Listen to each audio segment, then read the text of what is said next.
Assalamualaikum warahmatullahi wabarakatuh. Bagaimana kabar anak-anakku sekalian? Alhamdulillah, pada pagi hari ini kita akan membahas yaitu tentang sejarah kebudayaan Islam atau SKI.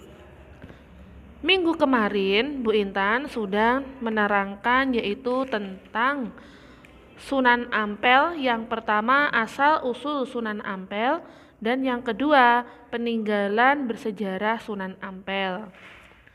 Pada kesempatan kali ini Bu Intan akan meneruskan penjelasannya yaitu tentang peran Sunan Ampel dalam menyebarkan agama Islam di Indonesia.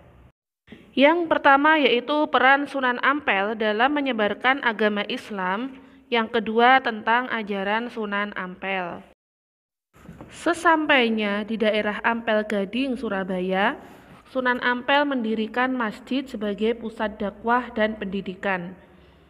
Hal ini mencontoh cara yang dilakukan oleh Nabi Muhammad SAW sesampainya hijrah ke Madinah. Sunan Ampel mendirikan masjid sebagai pusat dakwah dan pusat pendidikan di dekat pelabuhan Surabaya, di tepi Sungai Kalimas yang menghubungkan pelabuhan Surabaya dengan ibu kota Majapahit melalui transportasi air sepanjang Sungai Brantas. Dalam waktu singkat, nama Sunan Ampel menyebar luas ke seluruh Nusantara. Banyak sekali anak saudagar dan putra bangsawan kerajaan yang berguru di pesantren Ampel Denta. Dan salah satu contoh santri Sunan Ampel adalah Adipati Arya Damar yang berasal dari Palembang. Kesuksesan dakwah Sunan Ampel juga ditunjang kemampuan untuk beradaptasi dengan budaya lokal penduduk setempat. Banyak sekali istilah-istilah baru yang beliau ciptakan untuk beradaptasi dengan kebiasaan masyarakat setempat. Contoh, kata musola oleh Sunan Ampel disebut langgar atau diganti dengan istilah langgar agar terdengar mirip dengan sanggar. Sholat oleh Sunan Ampel disebut sembahyang agar terdengar mirip dengan bahasa tersebut yaitu sembahyang. Orang-orang yang menuntut ilmu disebut santri agar mirip dengan syatri. Apa itu syatri?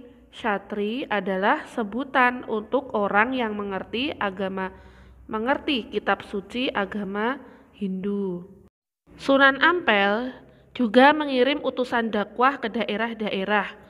Santri-santrinya yang telah berilmu tinggi diutus untuk membuka perkampungan baru dan berdakwah di tempat tersebut.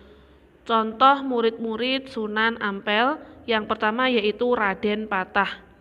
Beliau diutus untuk membuka perkampungan dan berdakwah di daerah Demak Bintaro. Yang kedua yaitu Syekh Wali Lanang, diutus ke Blambangan. Khalifah Husain diutus ke Madura dan lain sebagainya.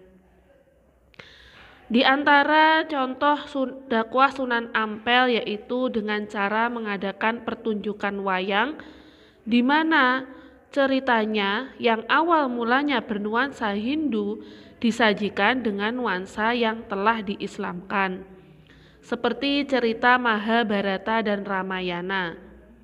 Selain itu, di dalam berdakwah, beliau juga membangun sumber-sumber air baru yang dapat dimanfaatkan oleh masyarakat. Yang kedua yaitu ajaran Sunan Ampel.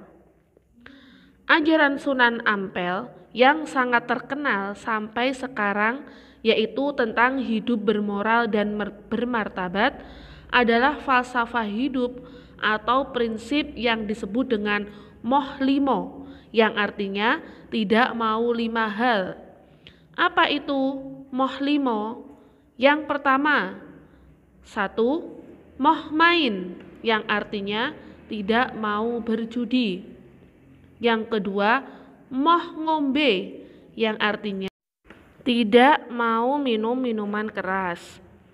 Yang ketiga, moh maling, yang artinya tidak mau mencuri.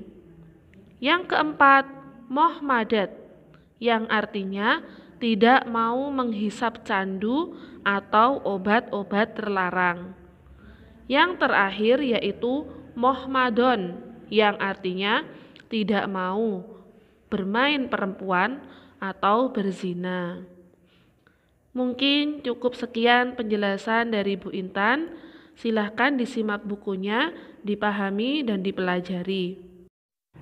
Sekian, wassalamualaikum warahmatullahi wabarakatuh.